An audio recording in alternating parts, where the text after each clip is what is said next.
Did you eat a lot of paint chips when you were a kid? Why?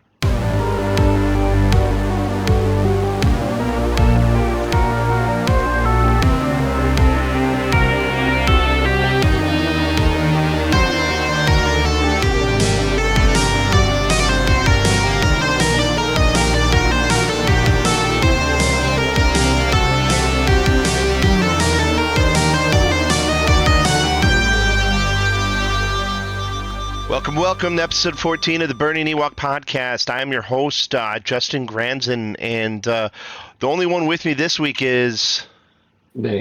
Dark Dan. Because we don't know where Chuck is. Honestly, I texted him, and I put it on the board, and I just got a text. So let's see.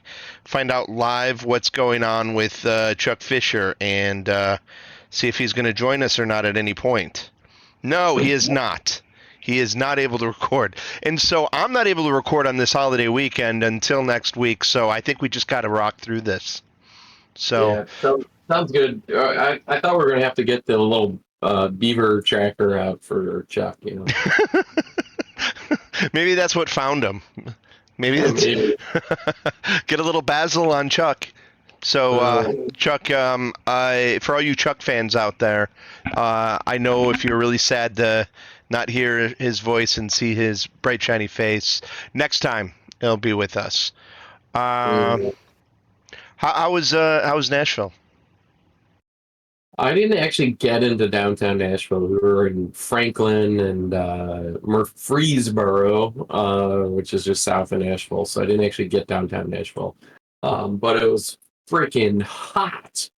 I bet. Scorching out there, like 90, 95 with 90% humidity the entire weekend until Monday when we left, and it was absolutely gorgeous, like 70 degrees for our last game. You just baseballed it the whole time then? Yeah, my oldest, Brayden, he had 6 games over the weekend between 2 teams. So we had some fun.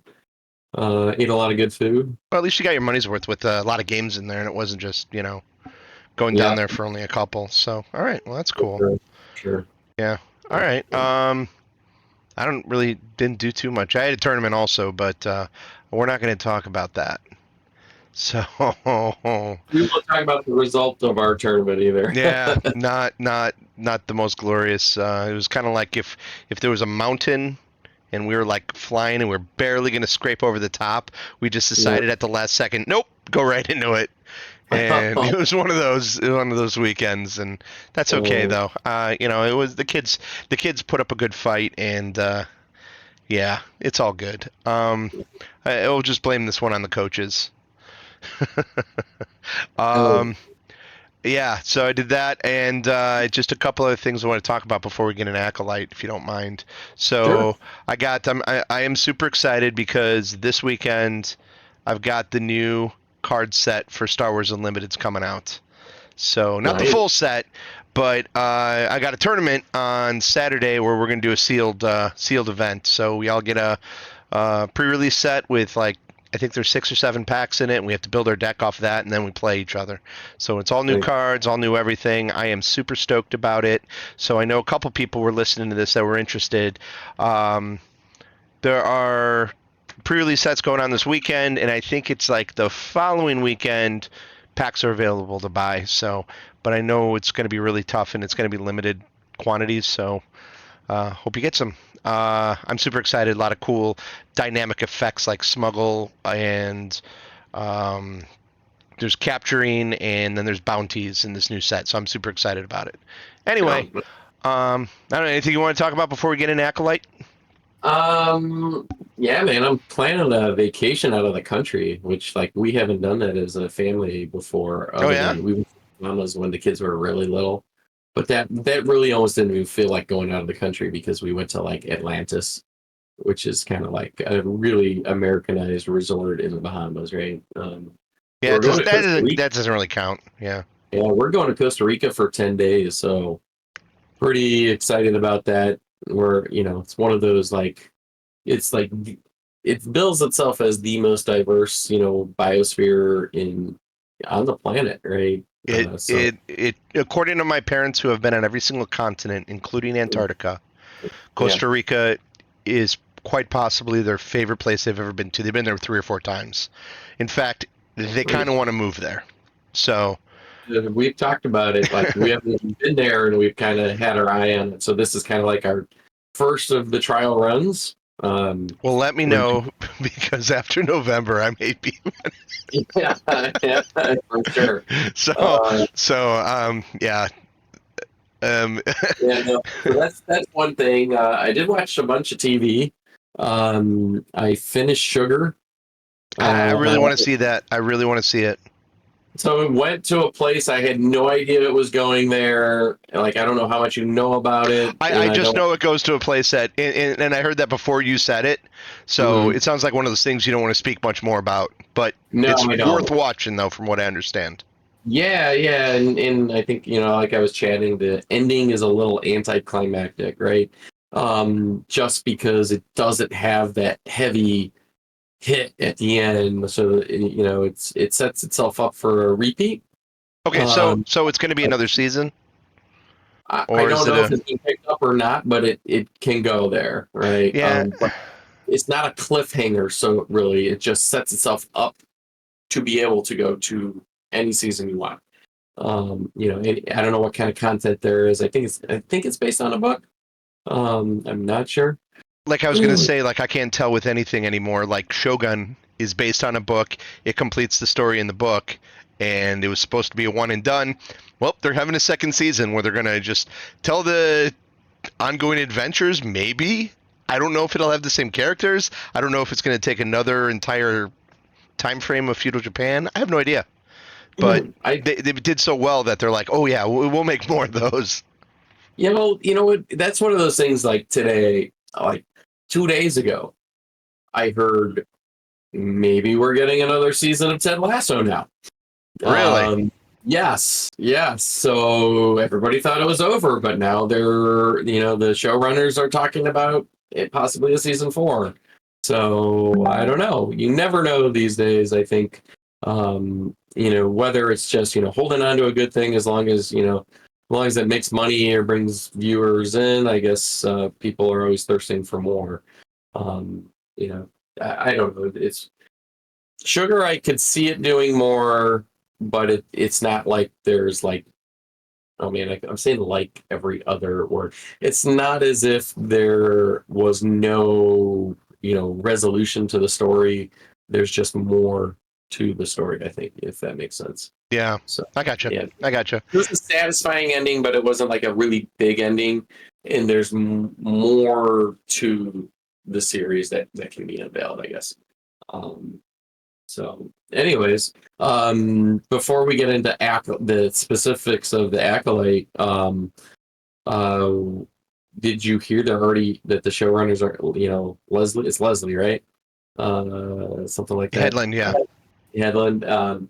She's already talking about season 2, even though it hasn't been picked up. She's got it written for 3 seasons apparently. But Yeah, it sounded like they took this entire story and she's like, there's no guarantee, so I want to make sure it's a complete story and we wrap up all the major events and leave a couple little things hanging for the second season is what she said. sounded like it wasn't such a couple little things, but I think what I heard this morning, was that there's like 4 or 5 plot points that they could not. I don't know. I guess they ran out of. We'll get into that a little later, but there just wasn't enough room in the 22-minute episode In to the get. 5 minute episodes, they couldn't have expanded them out. Yeah. Yeah. So, but I guess there's things that they apparently weren't integral to this season's story, but are cliffhangers that they will lead into season 2. And it sounds like they were so happy with the results of Manny Jacinto, I believe his name is. Did I get Yeah. that right? Okay. That he became a bigger character in this season. Like as soon as he started going, they're like, "Yeah, we have to rewrite this and use him more because he's so good." Oh yeah. Yeah, and like what that means. I mean, I don't know if that means he'll be around next season or not. My guess is, I hope. I don't know. Mm. You know what? I don't care. I don't care. I guess we're talking about it. So why don't we just jump into episode 6 of the Acolyte? What is it called? The Parent Trap. or no, teach/corrupt. So Okay. obvious what's going on here, right? It's laying it right out in the title of what's happening. Hmm. Should we just get the elephant out of the room and talk about the episode lengths for this whole season? Yeah, I mean it's terrible. It's It's so bad. Yeah, and I felt it. I mean, we really felt it big time. Episode 4, Hmm. and then 5 kind of was like, all right, well, let's see, are we gonna go steam? And then I think it's the number one issue with the show, is the way that it has been cut up into smaller episodes. If Hmm. give me, I would prefer 4 episodes of an hour each, or 50 minutes each, or whatever, Hmm. and give me those bites. I think people would respond to it better, and they did release the first 2 episodes, so we didn't get that feel so much then. And then Yeah. episode 3 was the weird one-off where we know it was only half an episode, which we're probably going to get the rest of next week. Hmm. And then 4 we got cut off again, and then now with episode 6 it doesn't feel. And that doesn't mean that it doesn't start at a good place and end in a good place. It's Yeah. just it's putting the. I feel like I'm just like stepping on the brakes way too often. Like I'm stuck in traffic. Does that is Yeah. that is that a good analogy for it? Like I feel like, it's just like, all right, just when I get going, and then it stops me, and it's been doing it the whole series, and I've been forgiving for it. But man, this is, and I'm not a fan of binge, but this is the ultimate binge show. Yeah. Yeah. I mean, like I said last week when we talked about it, the first 4 episodes are much better when you binge them together. Yeah. Much, much better.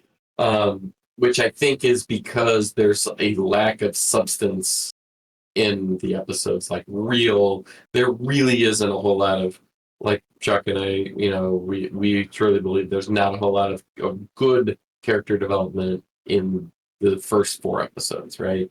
I think we're going to get the last episode and this episode were better, Oh, I but they're think this episode, I think, has the best character development by far. Like, but it's by there's far. so little going on. I mean, like there's a lot going on, but there's so little time Yeah. to do it, and it does leave me wanting a lot more. But yeah, I mean, it's just it was. You take the credits out, it is 22 minutes. Yeah. Yeah. It's just, I mean, you could watch an episode of Roseanne from the 1980s, and you would have more screen time for your characters in an episode of Roseanne or whatever sitcom you wanted to watch. Well, it feels like Back it's like following the same model as like the Clone Wars and the Bad Batch and all that kind of, and Rebels, where they're 22-minute episodes like old school TV, uh, where you put in commercials for 8 minutes and there's your half-hour episode. And it's just but like, you're and I don't know why they feel that they need to be constrained to this. They could do whatever they want.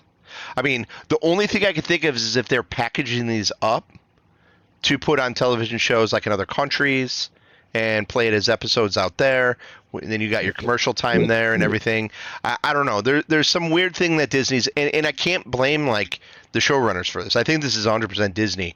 This is the people up above saying, I think Mickey's coming down and saying, this is the structure we're doing. This is how it's going to be. I think it was originally written either as 5 or 6 episodes.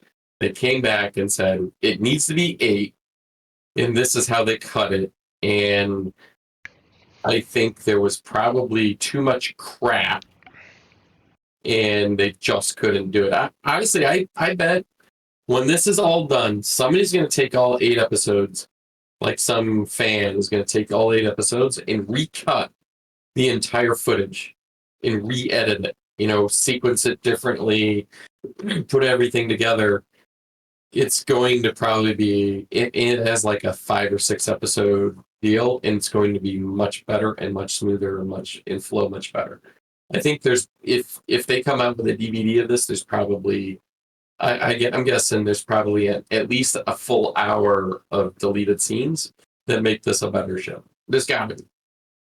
It's like they cut half of the show out, would be my guess. All right. Well, let's That's talk. what. Let's talk about the meat of the episode. All right. So, I think it's a tale of two stories here, and I think one is done really, really well, and one of them leaves a lot to be desired. I like the episode as a whole. I like it a Mm-hmm. lot. I think it's one of the better episodes in the series because of the character development, and it's mostly, I can't really say what the teach slash corrupt. I mean, obviously, you want to say teach. That sounds like the Jedi way, and then corrupt would be more the dark side of the Force way.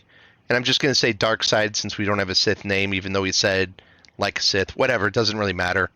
Um, but like the duality of the two, there are parts that I really like. I like the fact that the Jedi wakes up May and she's in shackles. So like the Mm-hmm. good guy is imprisoning the person that they're with, and the dark guy, the dark Jedi or Sith, we'll just call him Sith. Let's just call him Sith. For whether it's right Yeah. or wrong, it doesn't matter. And then the Sith, first thing he does is exposes himself, literally, completely, gives himself the most vulnerable situation possible, Mm-hmm. leaves his lightsaber there, opens up completely, the absolute opposite of putting somebody in shackles. Mm-hmm. So that's one of the things I like immediately. I'm like, okay, this is kind of cool. I love that duality there, and I really think like in this episode, Osha and Kamir's connection and where it takes in this 22-minute episode, they gave me more of a fall to the dark side than Revenge of the Sith did. I felt like it had more, like it explained it more. I mean, this is the classic scene in Revenge of the Sith that has them at um, the play where he discusses like the ability to bring somebody back from the dead and all these other things that are these unnatural things that a Jedi couldn't teach you. So it does have some of that stuff in there, but this like laid into desire, laid into anger, and putting that all in there, where he was really getting it out of Osha and like telling her, yeah, just let it go, be free, just like me, be free, be my partner, do all these things, to the point where, and I love that they had the cortosis helmet and Mm-hmm. explained it also acts as a sensory deprivation, so it's you and the Force, and you don't have any other noise around you. So at the very end, when she puts that helmet on, it's like she's like, "Oh man, I'm back." Like everything for the Force comes back to her. Now all these like things that she had been suppressing are now getting released, and now she's got like her Force sensitivities. My guess is those Force Okay. sensitivities are I was coming about back. to say that's like. There's nothing in there that says like yeah she's all of a sudden like wielding Force stuff. But my impression is that you put that on, it blocks all the white noise out in your life, and now that Yeah. focus comes back. The Well, breathing was very, you know, Darth Vader. Yeah. of course, which I Mm-hmm. thought was a nice little touch also. You know, um, without being Darth Vader, without being too obvious about it, but that whole stuck in a helmet with your, I thought that was fantastic. I really like that part. One more thing, and I'm going to let you go to town Yeah. on whatever you want to talk about. On the other side, I felt the May side just wasn't as good. I felt that I think Saul was fantastic. I think he did a great job showing a lot of emotion. He's completely broken. Um, I'm guessing it was Pip that he realized, okay, this isn't May. That's the trigger. And then when the lights going on, he goes, yep, that's definitely not Osha. Um, but that went on a little too long for me. I'm kind of tired of the whole. All right, I'm going to tell you what happened, and then we're going to get interrupted by something again. Oh, the power went out. I can't tell you. Oh, I've got you all strapped into this thing. Oh, I'm not going to tell you because now the episode ends. So I felt that there was not so much development on the May side, where I felt there was a ton of development on the Osha side, like a ton. Where it's just like I am convinced if the next time we see Osha, she's like ready to go completely dark. Like it felt like it was enough for me. Yeah. So the episode is so short that even then, like, I'm not buying it yet. the OSHA dark side thing yet, right? I'm not buying it because I'm not like I'm still not fully invested in the character because like it's done really well, but there's not enough meat on how she's gonna be driven to the like she puts on the helmet. It's like it's almost like she woke up, she went for a walk, they talked about a few things, she grabs the lightsaber, puts it to his throat. I failed. Then next thing you know, she's got a helmet on and she's like we're supposed to assume that she's in like a couple hours gone to the dark side. I mean, Yeah. it's really fast and contrived from that perspective. I'm not saying it's not like the scenes aren't done well, they're well acted and everything, but it's a little bit of a stretch to go with just with how short it is. There needs to be more to it. Time in Star Wars is always a problem. Like, how long does it take to get to one planet to another in light speed and hyperspace? The answer is whatever the story needs. You know, but I mean, I think we had as much time in this episode as we probably do in Empire Strikes Back with Luke on Dagobah. You know what I mean? Like the amount of scenes and the amount of stuff that happen, it's might be close. It's it's the Dagobah scene, it's the Rocky getting ready for the fight scene, like the Dagobah stuff, it's Rocky getting ready for his fight, just missing, the rock music in the background. Right? That's really. And the race with Apollo Creed. Mona sounds for Carl Weathers. Exactly, right? So, from a Rocky perspective or, Empire Strikes Back, I think that does better. But you also had a whole other movie beforehand, so you have character building, you have story building, and world building going on for an hour and a half, hour 45 minutes for A New Hope, and then half hour 45 minutes of Empire Strikes Back before that to lead you to that point. So you have a lot more substance. And I don't know. It was kind of like OSHA is, you have development going on in there at one point in the first few episodes, there's like a hint that something happened that pushed her out. I think we talked about it last week where I'm like, hey, something's going to bring her force powers back. But there was something. And who was it? Andara wanted her out. Something happened. Andara pushed to get her out, and she was out of the Jedi Order, right? We have nothing that points to how OSHA could be corrupted this quickly right now. So unless there was just some huge thing that happened before in the Jedi Order, like she failed. What did she fail? She didn't pick up a rock, and so she left. It's just we're missing something, and I still don't think they're going to really give it to us the way they need it. I'm still not giving it to them. I want to see the last two episodes. They better be 45 minutes each. That's all I'm saying. I don't expect they're going to be 45 minutes each. I think we're lucky if they're a half hour. See, it's like we're getting such small episodes here, right? And a lot of it, the first 4 episodes are so rushed, and the last 2 are short but so well done that you're left wanting more. The first 4 episodes, I wasn't left wanting more. I just wanted to know what was going to happen. So if we got, let's say we have 4. Okay, go ahead. I'm sorry. Yeah, I was saying, like, it's such a contrast to like The Mandalorian, or even Book of Boba Fett, which has so much filler that some of those episodes, I'm like, you just get rid of those episodes and get us to the point, right? I could do without them, and I just want to get to the point of the story there, which I think is a compelling story. But there's so much filler as opposed to this one. There's almost no filler, and there's not enough screen time for the characters, right? So that's where I'm at with it right now. It's like we're missing 15 minutes of this last episode. Like there's something more. The time that I think that it's split pretty even between the two characters. So like 11 minutes, each. I bet if you went back, their screen time's probably like they probably did something where it's exactly the same screen time for each character, right? Something weird, right? I don't know, maybe it's not smart enough like that.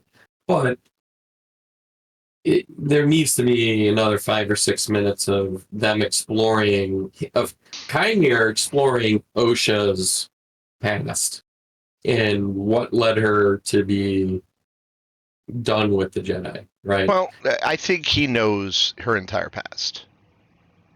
Oh yeah. Yeah, I mean he knows it all anyway. So I mean he knows what buttons to push. So he's got the code already. He's got the cheater code into her brain. Does he know what happened after she left the witches and went to the Jedi? Does he know that? So let's talk into some theory crafting. Which I got some of that. Okay, so do we want to talk about the do we want to talk about Venestra, the Green Lady, right now? Yeah, so let's do that. I know Vanestra's a known character before this series, right? She is a character in the early books, yes. So she's about 100 years old at this point. Okay. Give or take. I don't know exactly. But the old or the High Republic books, that she's very young in those, and she's like a Padawan. She's super heroic and valiant. So her character is actually quite different in this, where she's obviously covering something up. My thought is she's Khmer's master. And she also that's pretty obvious. Yeah, and she's the one that whipped him or whatever. Is she the big baddie? Is she possibly his master still? Or is there another one out there? Oh, yeah. So, I think when we were talking about the whole Anamana Kundi or whatever his name is, the big head dude. Kiadimundi. Yeah. Kiadimundi, thank you. When we were talking about him in that whole scene, I'm still pretty convinced that after they talked with him, there's a side conversation with her and Soul where they, she's talking kind of lowers her voice, kind of talking out the side of her mouth. We need to keep this on the download if word gets out, blah, blah, blah. It's classic, there's more to the story that I know. I'm not telling anybody. I kind of know what's going on here. And then, in this episode, when she says, hey, I'm going to lead this investigation myself, you're setting it, on the planet where all the Jedi die. It's a setup for her to find out what everybody knows and then cover it up. And she busts out that lightsaber whip, and then Kymir then shows his scar. It's like, if you can't put together 2 and 2 that scar came from that lightsaber whip, you're not paying attention, right? All right, tell me more about Venestra. Do you have more? Well, so one thing that I was kind of hoping they would do, now I'm going to go off the rails here for a second. I'm watching it, and it felt like Monty Python and the Quest for the Holy Grail, where there's the murder in the beginning, and then the cops are kind of following throughout the entire movie. And it kind of felt like the way the Jedi were kind of like walking through the forest. They find the dead bodies. They're talking to the locals. What happened here? Now we got to move to the next location. And then I'm hoping at the end of the show, the budget runs out. Anyway, Holy Grail joke. Anyway, so more with Venestra. So I don't know if we're going to find out if she is connected in with what happened on the planet where everything with the witches goes down. I think we're going to find out this week coming up. So I think Tuesday is kind of like the big reveal of everything, and then we have episode 8 is the big clash where my guess is Osha kills Saul. That's what I think happens. I think that's her turn. She doesn't turn quite yet, but that's her final thing that she does, thinking she needs to protect whoever, maybe because she thinks she corrupted May now, or Saul corrupted May because now May switches. I think you're going to have a lot of that now. Everybody's got their other side of the story. We'll find out what the truth is next episode. Is Khmer 100 years old or 50 years old or 16 years older than we think? Is he the father of these 2 girls? I don't know, because what things that they said in the episode with the witches was, we can't let them, they basically say we cannot let them find out how these 2 children were conceived, because it's obviously dark force stuff. It's whether or not it's with a Sith, or they were using dark force powers to create this. It's different than the Force just creating Anakin. It's something different. It's something nefarious to the Jedi. Um, so I don't know if Vanestra will have any part of that, but everything in this episode just led me to believe that she is so connected in with all of it. She's the one that's kind of, I just don't know if she is like the Jedi that had a dark past that kind of like flirted with the dark side, moved back into the light, and now she's trying to cover up her past. And then there's another master to Kamir, or if she is the master, and then Kamir still looking for his apprentice so he can resolve the rule of two, or do that whole Sith thing where it's like a master and apprentice. So the power of two. Oh, let's dig into that. I mean, have you seen the whole theory about the power of the power of two and the connection to the Rise of Skywalker? I sent you that video today. Are you the one who sent me the video? Yeah, I sent you the video. Yeah. So for those that don't remember, in the Rise of Skywalker, at the end when he has Kylo Ren and he has Rey in front of him, he talks about the power of two, and obviously he's pulling from them to resurrect himself. It's very clear that he mentions though the power of two. So obviously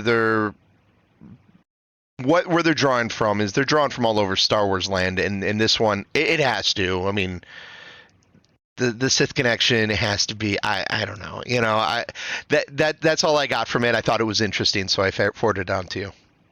Yeah, I think that's an interesting, I guess, connection. I don't know. I think this whole series has an identity crisis. Is it a movie about Jedis and a master apprentice, or is it? It was supposed to be a mystery, like a detective, story. But I just don't. I don't think it can. I think they've been very honest about that in the press releases. I think it's 100% now about just like the dark side coming back. That's what it's about. Straight up, the entire show is dark side coming back. They give us a few episodes where we think, oh, this is the High Republic. We'll give you a taste of that. Now we're going to kill all the characters you got introduced to. This is really who we're talking about, and these are the ones you need to focus on now, and this is where it's going to go from here. Because the stuff that we're talking about now is the stuff that will connect to other Star Wars stuff later. Yeah. I just, I'm hoping the last two episodes. The next one's the one that I don't think is going to be very good. It's the one that might give us answers, though. I'm sure it will give us an answer. I'm hoping it gives us two. If I had to give predictions, it's going to be that Vanestra sent the 4 Jedi to the witches, that she knew all the time about the twin, even though she says earlier, "Oh, you didn't tell me there was a twin, or that she could be alive," or something along those lines. And yeah, why wasn't it in the report? I think it was. Yeah. Was that her that said that? Yep. Okay. Yep. And I think she knew there were 2. I don't think she knew that she was dead. Okay. That she could be alive, or one of the 2. But I think she's going to be the one that kills Saul. Because Saul's going to reveal something. Saul knows. Well, I mean, that was the other part of Vanestra I was going to talk about. So when they talk about, like, oh, so a fallen Jedi could have done this, or you don't think Master Saul could have done this, like, that would be preposterous. And then she's like, oh, that's a heavy accusation you got there. So it's like, is that like, okay, well, that's the next step. Like, that is the accusation. Saul did all this. Saul is the enemy of the Jedi. We must defeat him. Whatever he says is crazy. Don't believe him. He went bad. Yeah. Something along those lines. Yeah. I could totally see that. It being one of the things. So you think Vanestra? Okay. Yeah, we should do bets. Who kills who at the end of the show? Okay. So you got We got Saul, who I think odds to die it's like 98-1, or like no, it's like 1-1 probably 1-1.1. Not the payoff's not good. Payoff's not good. I think Kamir dying highly unlikely. I think he's gonna be dead. You think dead? See, I think based on and I don't know, but just based on the tone of how they've done the tour stuff, although they've kind of been masterful doing the publicity for this, because the guy playing Kamir, in all the stuff leading up to that episode, he's like, yeah, I got to be in this. It was really cool, but I never got to use a lightsaber, so I had this lightsaber envy, and sometimes I'd like sneak and play with theirs a little bit. And all along, of course, he gets like the coolest scene, So, in the fact that they're able to pull that off, who knows? Maybe they're pulling wool over the eyes everywhere else. But it seemed that she really liked the way, like there's plans for him. Like they like that character, so it just felt like, okay, maybe he makes it. Could be wrong, but you think dead. I think he lives. I think Soul dies. I could see May die and Osha live. Okay. I mean, honestly, I wouldn't be surprised if they all die. Total valid. Total valid. Yep. The only one that survives, Yeah. and we're gonna find, we're gonna see something along the lines of, what's his name? Ian McDormand. Yep. McDormand. Young Ian McDormand. Child Ian McDormand pick up the helmet or something like that as a bystander. So a really young Sheev Palpatine. Yeah. Possibly. Okay. See, you don't think they go Darth Plagueis first? Or Darth Tenebris. So the timeline right now, according to Legends, so it's all Legends, doesn't count, is Darth Tenebris, who is a Blythe. You know what the Blythe are? No. The Blythe are the Cantina guys. The guys that play all the music in the Cantina. Okay. Those are Blythe. So he is the master of Darth Plagueis. Darth Plagueis, of course, kills him and takes Palpatine / Sidious as his pupil, and then of course Sidious kills him later on, and then he gets Darth Maul after that, or Darth Maul first before this is all like Tyrannus. Tales of the Jedi stuff. Yeah, there's like different. Yeah, like the story. I think there is a Darth Plagueis book. Okay. That came out a few years before Disney took over, and they did not keep it. But they could absolutely bring this stuff in. The rumor is that there will be a huge Legends edition in these last 2 episodes somewhere. Okay. Like something's coming from Legends that they're bringing back in that they haven't yet. What that is, I don't know.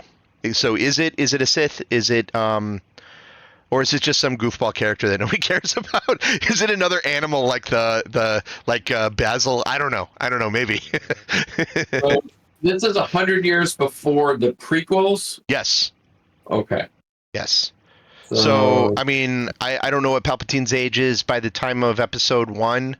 If he's just human and ages like a human, he's what, maybe 60. So I think we have Tenebris or Plagueis before that, because I think Darth Plagueis was mentioned by Palpatine in Episode 3. So we definitely have a Darth Plagueis as his master sometime at some point. So that one's for real. But beyond that, it could be anything.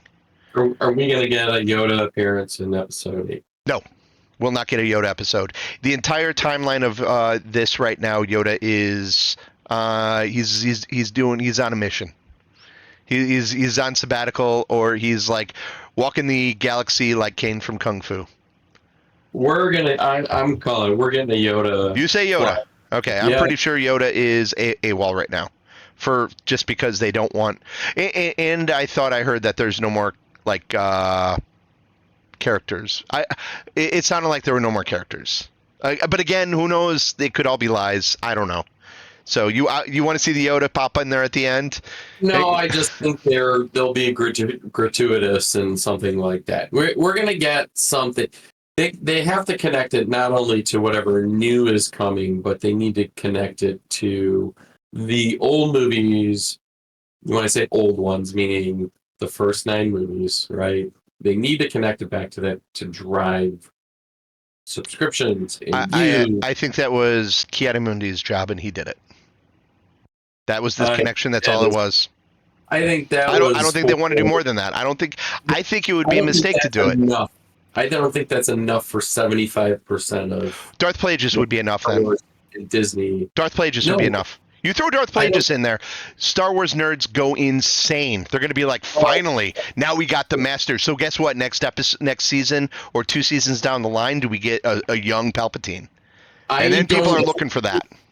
I don't think those 2 characters do it. They don't do it for my 12-year-old, my 16-year-old daughter, and my wife who like to watch Star Wars movies but don't know any of the extra lore. Okay. They don't know any of those things. But okay, so are they watching this going, well, where the hell's Yoda? I think they would go, Yoda, Yoda, Yoda, and then be like, yeah, we should watch those. What if it's Yaddle? Would that be better? Do they know Yaddle? I mean, what, 5 seconds of screen time? No, more. Because if you watch the Tales of the Tales of the Jedi? Did you watch Tales of the Jedi? No. Entire episode on Yaddle. No. Oh, it is one of the best moments in Star Wars animation ever. Because she's the one who figures out Dooku is the Sith before anybody else. No. And Dooku completely F's her up and kills her. I've ruined it. Spoilers, by the way. It's amazing. Absolutely amazing. It's horrific, and it's worth it though. But those kinds of shows are really niche in terms of overall viewership of Star Wars. Right? True. So I'm just talking, man. When you talk about the hand of Disney on the show and what's in it or what isn't in it, it's really all about, how you drive the franchise forward, keep interest, keep a buzz, and you got to connect it back to your other prime shows, right? You got to connect all the dots, and so I think that I think Sith is enough. I think Sith is enough. I honestly do. I think right now, like through all the noise and all the smoke and mirrors of what's going on with like review bombing and everything, the numbers are fantastic for the show. I think I said that from day one. Yeah, and I think it's got a second season. I think it's happening either way. So and depending on how well they stick the landing will increase excitement. So yeah, like I don't know, putting Yoda in there, does that mean then like Yoda's in the show from there on out? Oh, do we need to explain who Yaddle is real quick? So Yaddle is a female of Yoda's species. So it is not. Yeah, I always wanted to have a story where it's like Grogu was like kind of like the love child of the two of them. But that never happened. Whatever. Anyway, so Yaddle is in episode 1. She's the little Yoda-looking creature sitting in the Jedi Council, and as Dan said correctly, she is shown for 5 seconds tops. But she has an entire episode in Tales of the Jedi, and it's great. Definitely go watch it. If you like what you're listening to here, Tales of the Jedi is exceptionally good on Disney+. It's animated. It's really, really good. There's some really good Ahsoka stuff and some really good Count Dooku stuff. Because it's all about the entire thing is Count Dooku when he was the master of Qui-Gon. So it's like Qui-Gon's in it, and like their old adventures, and then later on, and kind of how he's getting corrupted the whole time, and then when he turns, and then Yaddle figures it out, and he kills him. Yeah. No, I mean, I just think there's going to be some other cameos from well-known, Okay. All right. You got to have the council swoop in, right? To clean up the mess. Unless you're just going to have Vanestra, unless my theory about Vanestra is just like everything just gets hushed. Yeah, I mean, it could if Vanestra wrecks everyone, and she's just like, yeah, bad stuff happened, cleans it all, puts it on the rug, puts it in a vault, walks it in the room with the Ark of the Covenant, and seals it away, and that's it. Yeah, or we get the, is there going to be a redemption here of some sort in the final episode? It's not coming in the next one. The next one's going to be the. Oh, who needs to redeem? Saul, right? Saul needs to redeem himself Because obviously he's absolutely conflicted. He knows he screwed up. What is Osha? Osha hasn't done anything yet, though. Osha doesn't need redemption No, yet. she did. She failed out of the Jedi Academy enough to put a lightsaber to the throat of somebody in anger, right? So the failure of hers, which led to her not just leaving the Jedi Order, but being kicked out by Andara, right? That there's multiple things that need to be revealed, right? We got a lot of meat, and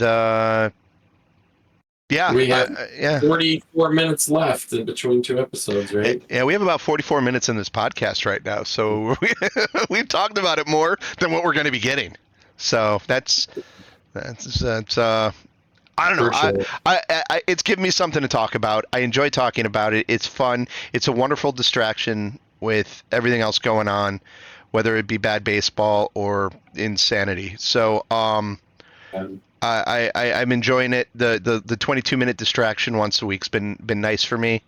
Yeah, so I'm curious to see what happens. I'm super excited about the last two episodes. I hope I love it. I'm sure I'll watch each episode multiple. I'll watch it in one binge session when it's all over. I'm sure. Yeah. You have to re-up your HBO Max subscription and check out the new Game of Thrones.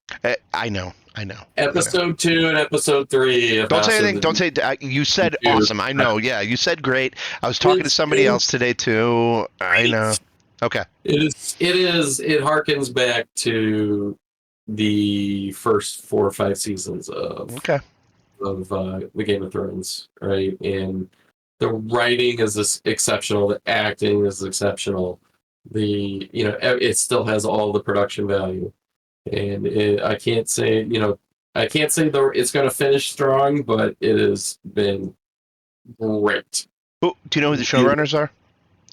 George R. R. Martin is running the show with. So is he writing it? They're pulling from the compendium books and stuff like that, right? It is a single book that he wrote to explain the history of the Seven Kingdoms. Okay, okay. So, yeah, it is. But Ryan Condal, who I don't know what he had with the original Game of Thrones. He is one of. No, he did not do the original Game of Thrones. Has Martin written any of the episodes? I believe so. Yes. Okay. Let me see here. Let's see if they have. Well, at least he's doing something. Yeah. Ryan Condal is doing the majority of the writing for the show. Okay. So anything else on HBO I need to watch? What's that Tokyo show? Tokyo Vice. I have to finish the last season. Season 3, I think, is coming. They've already got 2 seasons? I thought it was only 1 season. Oh, geez, man, I'm way behind. We finished Barry, and I'm like, all right, we can get rid of that. Was it was Barry and one other show we were watching, and I just didn't have the energy to go into the new Game of Thrones stuff last year when we had HBO. And it was something I knew I'd come back and revisit. It was just I just needed more time to get away from the last season of the previous show. But I will watch it. I promise I'll get there. Yeah, so I believe season 3 is going to be a shortened season for that and come out probably end of this year, beginning next year. It hasn't been renewed yet, but they anticipated that it will. But that will be it. They're done after that. So for Tokyo Vice. Tokyo Vice, okay. All right. Definitely good. All right, I'm going to hang on to Netflix for another 2 months to watch Cobra Kai. Dude, I'm so far behind Cobra Kai. It's the single dumbest show ever made, and I love it. It's so it knows exactly what it is, and it just lives in it, and I love that. Mm-hmm. The fact that it takes itself so seriously, but not at the same time, I love it. Yeah. So I think that comes out in 2 weeks. So I got that, and then I don't know. I'll probably go see Deadpool 3 at some point. I was gonna say, don't we Yeah. got a big release coming Yeah, here. yeah. We should all go see. We should all go see that and then do a podcast on it. Yeah, there was something else. What's coming out on something on July 16th? July So 16th. That's Deadpool is the 19th, right? There's some other either show or Shadows of the Galaxy cards are coming out that day, I think. It's all I can think about right now. oh my god, that's awesome. I'm glad you're having fun with that. Have you gotten any gaming in? Video gaming? I'm like level 92 or 93 in Diablo. Oh, you're so close. I'm so close. I like do like a level a day or every other day, and haven't really done much gaming though. No, gaming's kind of.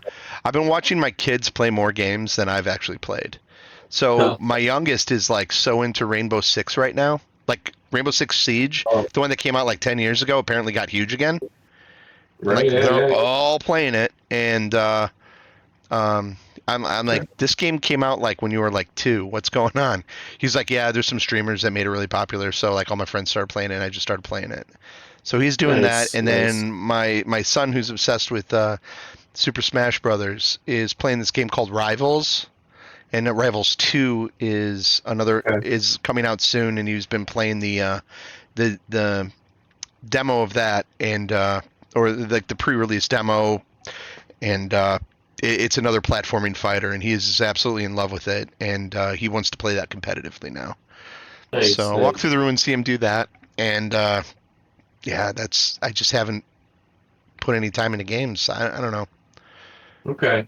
No, you know what? I think I have my dates wrong. The 19th is a different movie. Deadpool comes out on the 26th. Okay, yeah, that sounds right. Yeah. The shitty thing is, I'm leaving for Costa Rica on the Oh, 27th. you're going So, that soon, so you're like not even. Okay. Oh wow. I thought you were like planning this trip for like a while. So you're getting you like. Oof. yep. Now I know what it was that's coming up. Okay. Before that, it's the new Twister movie. Oh, nah, no thanks. Oh man, it's gonna be awesome. The first one is so dumb but so good. I hate it. I hate that Oh movie so much. no, And I I love love Bill it. Paxton too, and I absolutely will love Bill Paxton forever. But man, Yeah. Twister. Hmm. I saw that in the theater. I think I saw it with Chuck. Oh yeah. Yeah, it was back in high school, or like right after. Yeah. I think was I talking with you about the like how Twister can be distilled down to like a single line. I think they say like "come with me" or "come on" like 45 times in the movie. And it's just people yelling, "Come on, come on!" Oh man, I don't know. So Disaster movies are a niche that I think that we need more of. I want good disaster movies. What's the last good disaster movie we've had? I mean, it Oh, certainly wasn't 2012, and it wasn't like the one where like people would run away from the freezing. What was that one? The Day After Tomorrow. oh It was yeah. terrible. I I hated mean, it. if they're bad, it's a Roland Emmerich movie, right? Yeah, Um, yeah, it was. But I mean, yeah. like like um, Contagion. see, that's one I never saw. I never saw that one. Is that the one with Matt Damon? Yes. I did not see that one. That's the one I missed. Oh, you didn't watch that during COVID? Oh, I didn't. Oh, the best movie to watch during COVID. Yeah, great cat. I think I might have watched The Hot Zone. Okay. Um, Yeah. I'm trying to think like other good disaster. See, like we had like those times when like you had like Dante's Peak and Volcano came out, and then we had the asteroid movies. One was uh, Uh, the core. in the core, yeah, yeah. I don't know. Probably the best one in the last since 2000. Final Destination. That series of movies are just so much fun. Final Destination 2 is next level great. That the roller coaster or the logs falling That's off the the. log falling off the back of the truck. It's awesome. When That I drive that up to it, my uh, dad's cabin, you see those all the time oh, you because this stay away, man. going I, on. I I'm think of it. like, yeah, I'm going to speed up and go around this one. Yep, every time, every time. Good stuff, good stuff. All right, so we got a lot we could talk about in the future. This is cool. We Yeah. got stuff coming up. So be listening to the Burning Ewok podcast. You got anything else, or Mhm. want to wrap this bad boy up? No, that's all I got. Happy 4th of July, dude. Be safe. Yeah, make sure you have as many fingers as you do today next time we do a podcast. And that goes for everybody listening too. Be safe. Be safe. And, one way to be safe is to like us on YouTube or to like us on Spotify and to subscribe and to link and comment. Go to the Patreon. Sign up and be a free member. Like I said, if we can get some free members signing up, we might do some fun stuff there and maybe do some tiered things. I'm just kind of waiting. I don't want to throw anything out there. I know we're still young in this podcast world, and we have a lot to grow. But we have grown, and we've actually grown quite well with all these Acolyte episodes. People seem to be tuning in. So I hope we're giving some content that people are liking. Just us talking about a nerd show and not growing up yet, because I'm not gonna. I refuse. What do you think is winning before we break in total viewers? Acolyte or House of Dragons? Probably House of Dragons. I can't find a number of streamers for Acolyte. But House of Dragons has peaked at 7.8 million viewers Then I think at the premiere. okay, because like premiere of Ahsoka, I think they said was like 14. Okay. So, and I think this was just below that, like around 10 to 12 or something at its Okay. premiere. So they said it was just behind Ahsoka at its premiere. I don't know if it's maintaining that, but so maybe I guess Acolyte's doing okay. I don't know. Yeah. And again, I could have these numbers completely wrong and misremembering. So if somebody knows, go ahead and put that. Quote it. Put it in the comments. Let us know what we're doing right and what we're doing wrong. Am I a big idiot? If I am, let me know. I'm good with that. I'll have to bring back my my alter ego account on Twitter. There you go. I heart JG. Oh my God, yeah, that's hey, as long as it's promoting the show, I'm good with it. There we go. All right. Cool. All right. Well, everybody, thank you so much for listening, and I think we'll see you in another week. I think we'll start the music about right now, and I'm going to sign off. So goodbye. Peace.